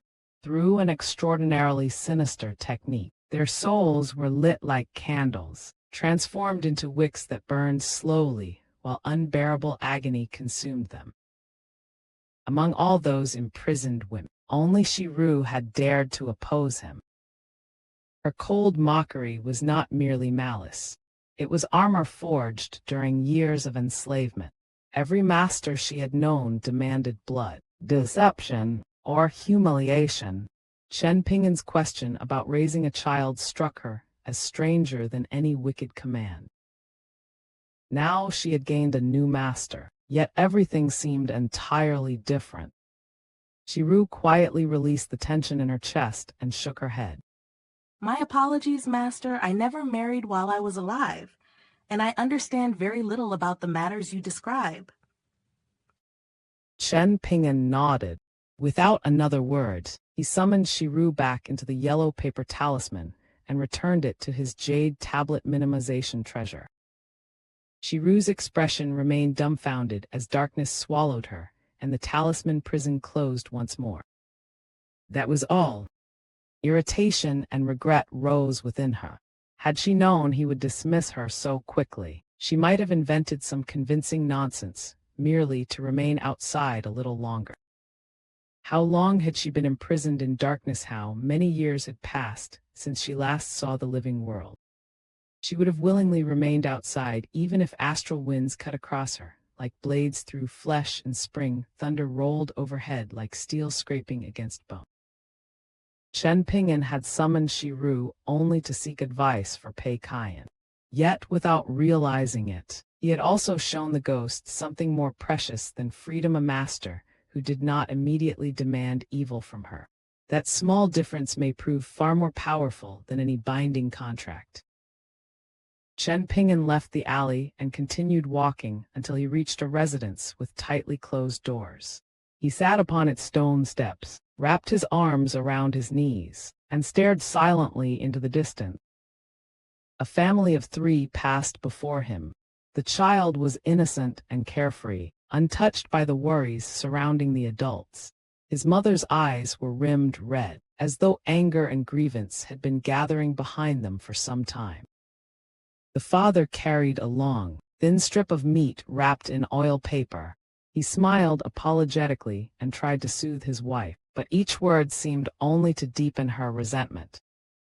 At last, the woman seized her son's hand and strode away, leaving her husband standing alone behind them.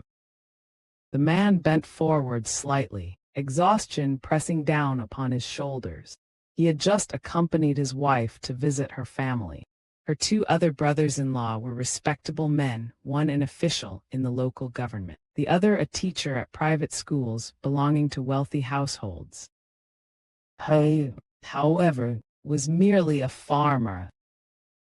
When distributing return gifts, his father-in-law had given each of the other sons-in-law an entire pork leg. The farmer alone had received a thin strip of meat. Humiliation had naturally stirred anger within him, and his anger had in turn upset his wife.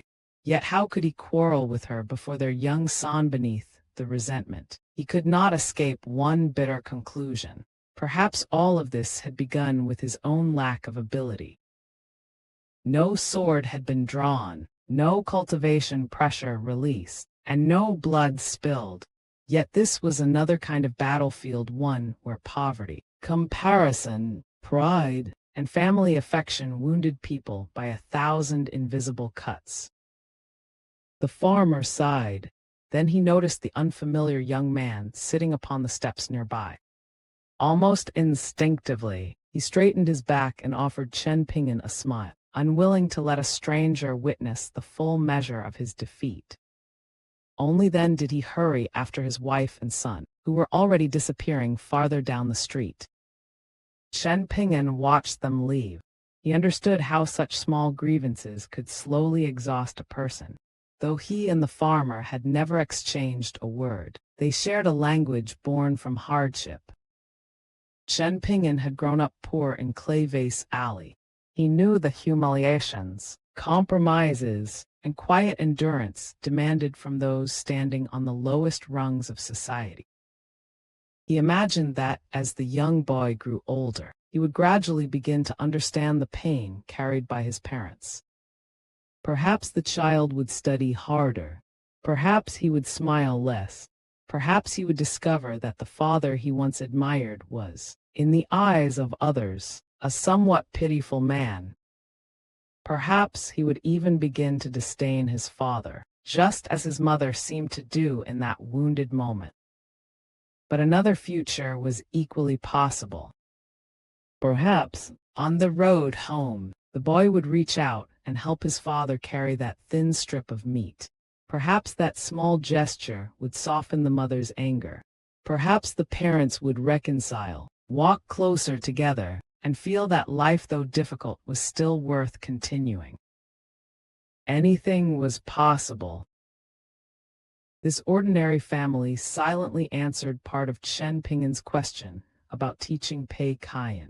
A child is shaped not only by punishment or instruction, but by the burdens she witnesses adults carrying, and by whether someone teaches her to respond with contempt, indifference, or compassion. Back at the inn, Pei Qian remained inside her room, diligently transcribing texts. When she completed the required number of characters, she quietly crept toward the door and pressed close, hoping to hear what was happening outside. She waited for a long time, yet no footsteps came. Pei Qian leaned against the door and slowly squatted down. Her gaze fell upon the tips of her shoes, then drifted toward memories of the long road behind them. When she had first begun crossing mountain paths, the soles of her feet had developed many blisters. She had not been accustomed to such exhausting journeys, yet she had been too afraid to pierce them herself.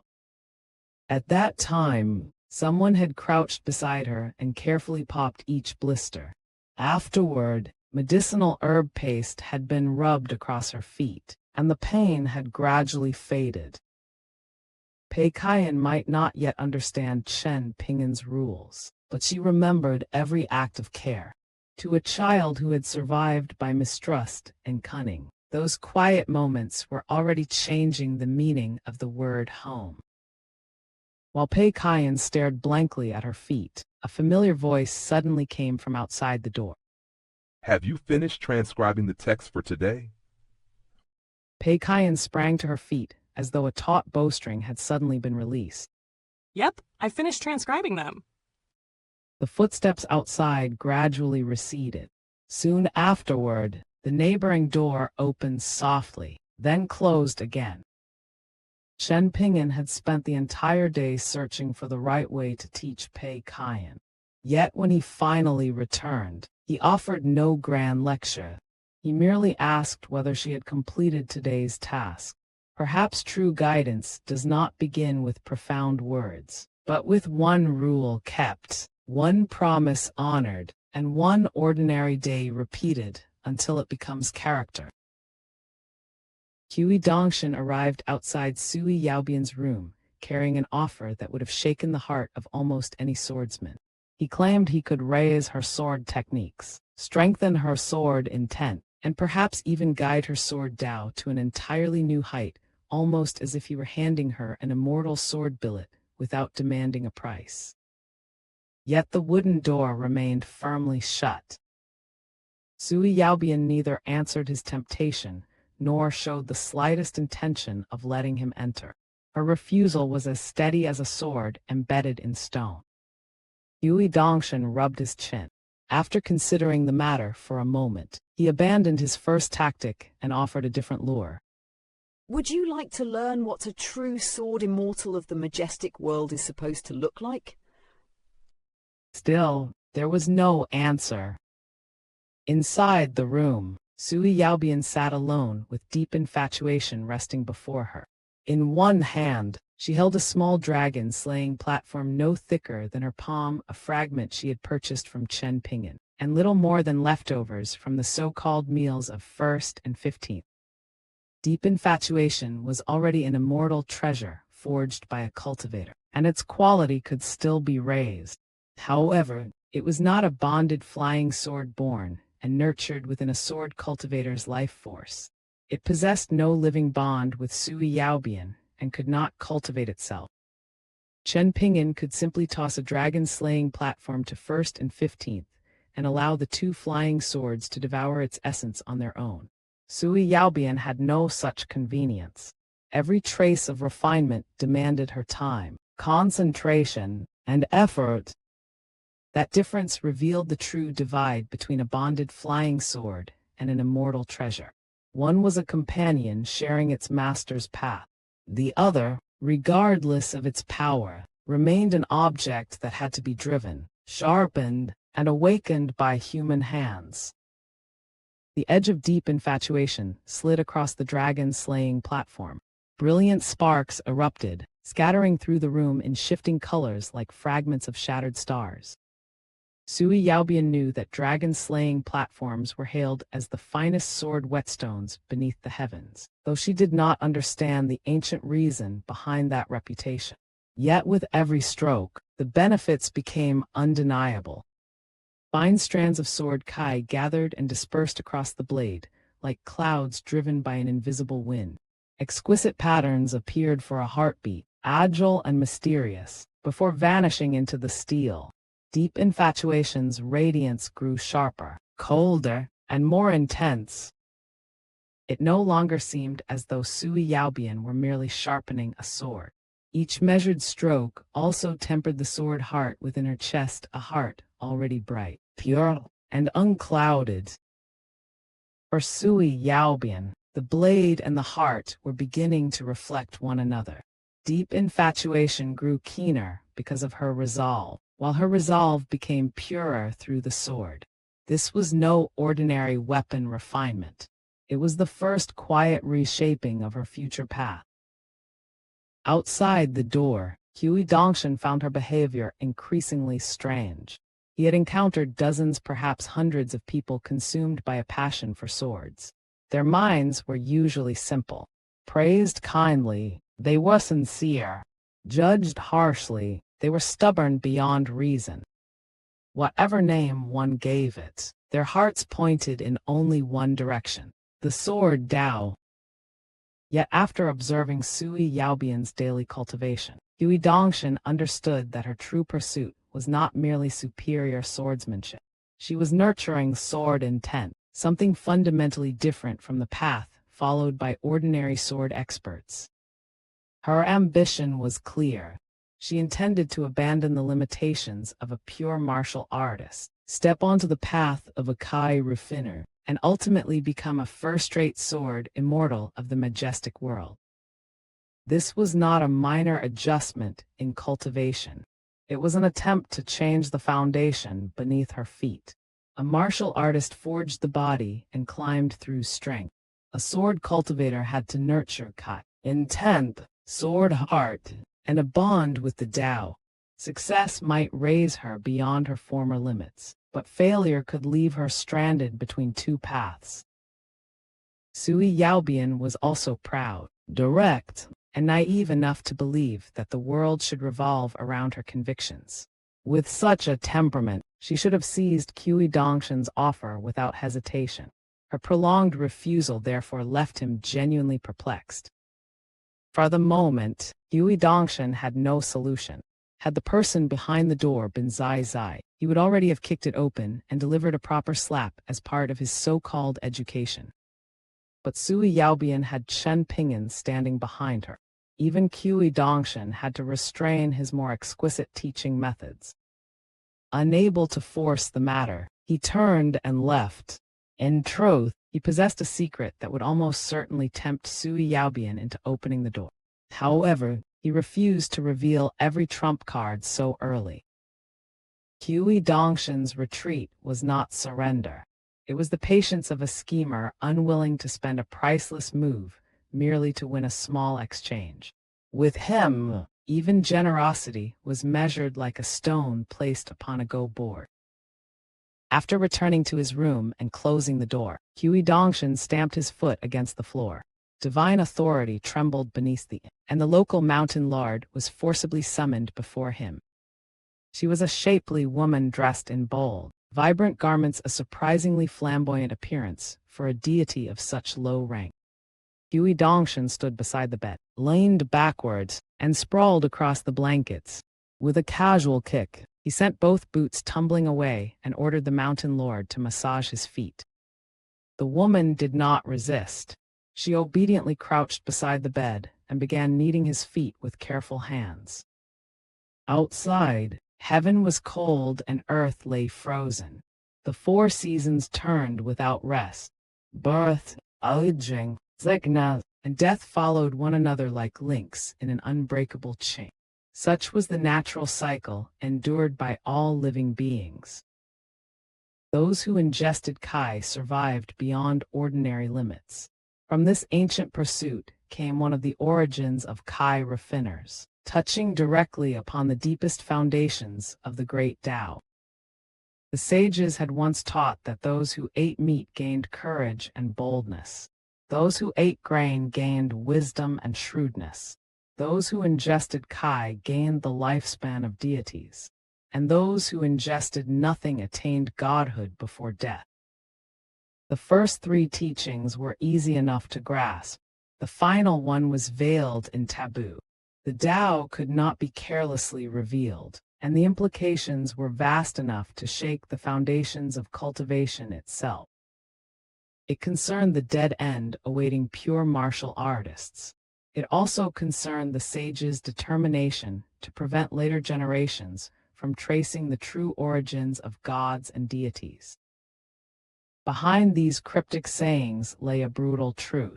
Cultivation paths were not merely methods of becoming stronger. They were systems shaped by ancient restrictions, hidden histories, and powers that did not wish their origins examined too closely.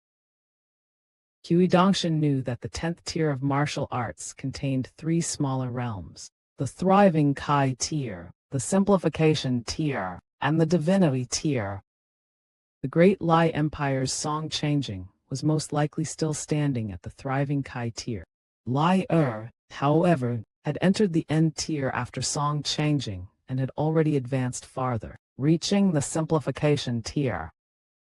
When Cui Dongshan first heard the news, even he had been astonished.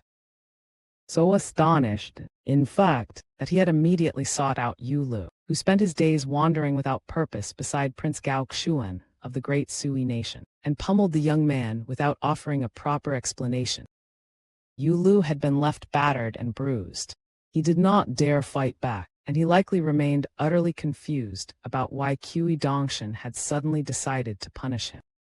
Cui Dongshan's parting warning had only deepened that confusion. You might have toilet paper in your hand one day, but you had better beware. When the time comes, there may not be a toilet left for you to use. Beneath the absurd insult lay genuine concern for his little lackey. Different nations possessed different amounts of martial fortune. By the same logic, different continents naturally possessed different limits and opportunities for martial artists.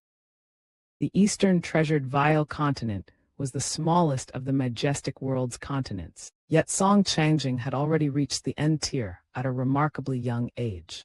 Soon afterward, Lai traveled to the complete Reed continent, overtook Song Changjing, and entered the simplification tier. Martial fortune was not an endless ocean. It resembled a limited river feeding only so many great cultivators. When too many peerless martial artists rose within one region, those who came later might find the path narrowed or even completely blocked. There was also that old man in the bamboo building on Downtrodden Mountain. Rumor claimed his temperament had changed greatly, and that he had become a carefree recluse who cultivated away from worldly affairs. Had Zhang Daifeng not suffered disaster in Old Dragon City, falling from someone with the potential to reach the end tier into a cripple, the dead end for pure martial artists of the Eastern Treasured Vile Continent might no longer have remained at the 10th. It might have plunged directly to the 9th. And now there was Chen Ping'an, along with the 4 subordinates who had emerged from the lotus flower-blessed land and suddenly appeared in the Eastern Treasured Vile Continent. As Cui Dongshan saw it, Yu Lu and Zai Zai, his own servants, needed to pay attention and hurry toward one of the precious places reserved for future 10th-tier martial artists. Otherwise, by the time they were ready, there might be nowhere left for them to stand. Crude though his metaphor was, Cui Dongshan was warning them about a struggle over destiny itself.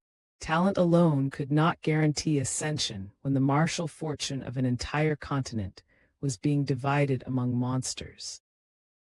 Yu Lu was regarded as a remnant evil of the Lu clan.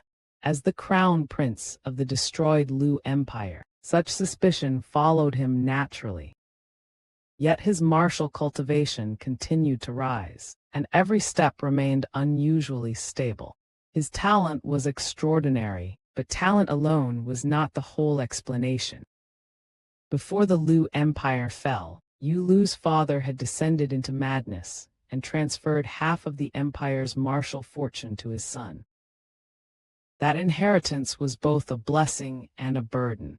Yu Lu's road had been paved with the dying destiny of a nation, meaning that every advancement carried the weight of a ruined dynasty behind it. In the eyes of many sages, pure martial artists were like rocks buried in a cesspit, hard, foul-smelling, stubborn, and miserable to deal with. Cui Dongshan grew increasingly anxious. The world contained far too many fools, and none of them understood the distance of his vision or the weight of his worries. In the past, there had been troublesome little brats such as Zai Zai and Yu Lu. Now, 4 more troublesome subordinates followed Chen Ping'an wherever he went. Only little Beoping seemed truly satisfactory, though the temper of that little girl in the bright red jacket was admittedly rather explosive. Cui Dongshan lay back and pressed one hand against his forehead. His mood darkened without warning. Then, with a single kick, he sent the mountain lord flying across the room. Her body slammed into the wall.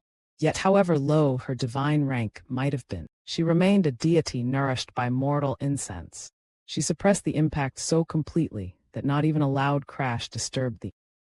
She scrambled upright, trembling from head to toe. Please calm your anger, esteemed immortal. This humble servant apologizes for her foolishness. Not long ago, this mysterious immortal from a foreign land had visited the county city's martial sage temple. Without ceremony, he had dragged the mountain lord from her simple underground residence, then flicked his sleeve and pulled the martial sage spirit directly from its golden statue. After asking several questions and learning the history of the conflict, Cui Dongshan had immediately resolved the deep hostility between the 2 involved parties. Through his intervention, the golden statues belonging to the scholarly temple and the martial sage temple regained their former purity. Even stranger was the response of the young immortal disciples' clan. Rather than feeling humiliated or resentful, they had beamed with joy, as though Cui Dongshan's interference had granted them an enormous advantage. The mountain lord had every reason to fear him. A mere young abode tier Kai Raffiner had nearly overturned the entire county city, while Cui Dongshan, in her estimation, was at least a formidable earth immortal. The deities of the scholarly and martial temples had both been renowned for courage and stubbornness while alive. Even they had accepted Cui Dongshan's request and stood outside the inn for an entire night as door gods to express their gratitude. Compared with them, she was merely a lowly mountain lord who survived on the scraps of incense they received. How could she possibly dare oppose him? Her terror did not arise from raw cultivation alone. Cui Dongshan had demonstrated that he could manipulate divine authority, settle ancient grudges, and make proud deities obey him. To a minor local god, such a person was more frightening than any openly violent cultivator. Cui Dongshan eventually left the bed and sat at the table. A stack of books lay nearby, casually purchased during the journey. Most were celebrated works written by renowned literati of the Azure Phoenix Nation. He selected one at random. After reading only a few pages, he began to yawn. Come here and turn the pages for me. The mountain lord hurried over. Even this simple task demanded care. She had to watch his eyes and judge the exact moment to move, for turning a page too early or too late might offend the young esteemed Amor. After several more pages, Cui Dongshan lost interest and waved dismissively. Enough. You may leave. There is nothing else for you to do here. The mountain lord concealed her relief and prepared to depart. Then she remembered something she had witnessed earlier. After a fierce internal struggle, she gritted her teeth and decided to report it. She described Chen Ping'an's brief journey from the inn to the martial sage temple. After leaving the temple, he had entered a secluded alley and summoned a beautiful woman from within a yellow paper talisman. As a mountain lord, she could merge her presence with the earth and surrounding landscape, while remaining underground. Even cultivators of the middle 5 tiers would have found her extremely difficult to detect. Earth immortals, naturally, were another matter. Cui Dongshan listened and smiled, praising her for making a significant contribution. Then he flicked his sleeve. Invisible force tore through the mountain lord's divine body, nearly shattering her soul. Only at the final instant did Cui Dongshan stop. He even reached out afterward and stabilized her collapsing godly form. She had lost 7 or 8 ounces of incense essence. Had he struck only slightly harder, the county city would already have needed to search for a new mountain lord. Even this restrained punishment would require nearly 60 years of mortal incense offerings to recover. Her heart bled at the devastating loss, yet terror smothered every trace of anger. She dropped to her knees and begged through her sobs. Please forgive me, esteemed immortal. Cui Dongshan considered the matter for a moment. Then his expression brightened into a wide smile. You have made a great contribution, so I should reward you. I may even promote you to become a formal mountain god or river god of the Azure Phoenix Nation. However, you secretly observed my master without permission. That crime deserves death. A contribution is a contribution, and a crime is a crime. The two must be judged separately. A contribution cannot erase a crime. You should have died just now. Had that happened, I could not have promoted you even if I wished to. As for your present situation, return home and wait for good fortune to descend. Cui Dongshan never explained why he had spared her at the final moment. His judgment was cold but precise. Rewarding merit preserved loyalty. Punishing the offense preserved hierarchy. By refusing to let one cancel the other, he ensured that the mountain lord would remember both his generosity and his terror for the rest of her divine existence. The mountain lord returned underground wearing a delighted expression. Despite losing 60 years of accumulated essence, she believed a greater divine position now awaited her. The strange incident in the colorful garment nation was, in truth, one of countless pieces placed on a vast go board many years ago.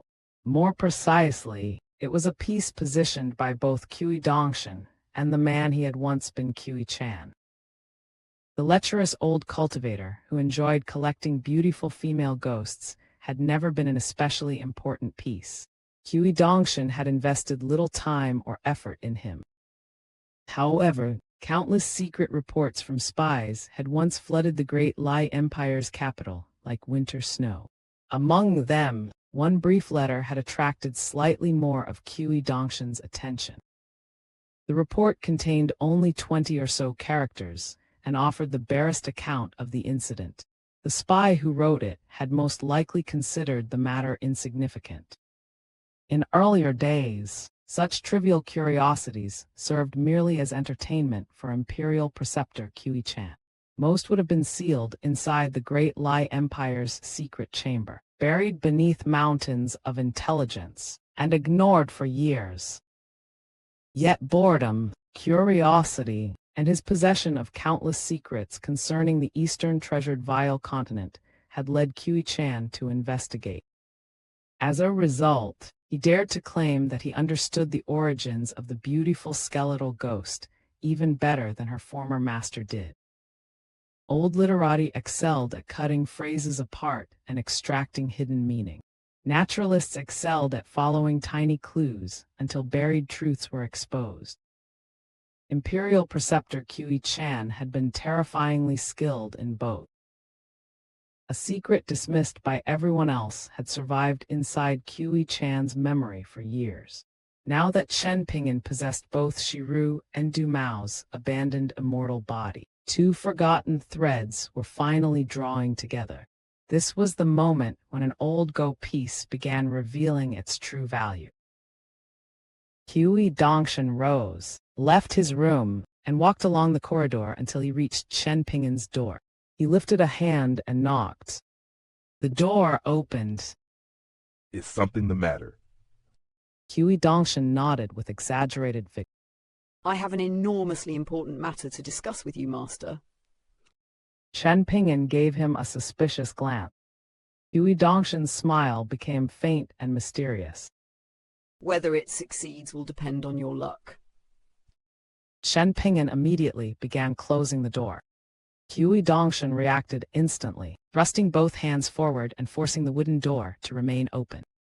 Please allow me to explain slowly, Master. If matters truly match my suspicions and you refuse even to listen, you will squander an enormous treasure. No, two precious treasures will be wasted at the same time. You will allow a profound fated opportunity, one that should have belonged to you, to slip through your fingers for nothing. I swear that not a single word I have spoken is false. Cui Dongshan expected Chen Ping'an to shut the door anyway, forcing him to seek another opportunity later. Unexpectedly, Chen Ping'an opened it wider and allowed him inside. Chen Ping'an's decision showed that beneath his distrust of Cui Dongshan's theatrics, he still understood the value of the young man's knowledge. A warning from such a schemer could be ridiculous, but it could never be casually ignored. Cui Dongshan entered and shut the door behind him. Grinning, he sat down and poured 2 cups of tea, one for himself and one for Chen Ping'an. Then he established a restriction. A flying sword emerged from his glabella, the same weapon he had won from a sword cultivator of the Middle-earth divine continent during a gamble. Golden light flashed through the room, circling rapidly just above the floor before returning to Cui Dongshan's brow. The light traced across the floor did not fade.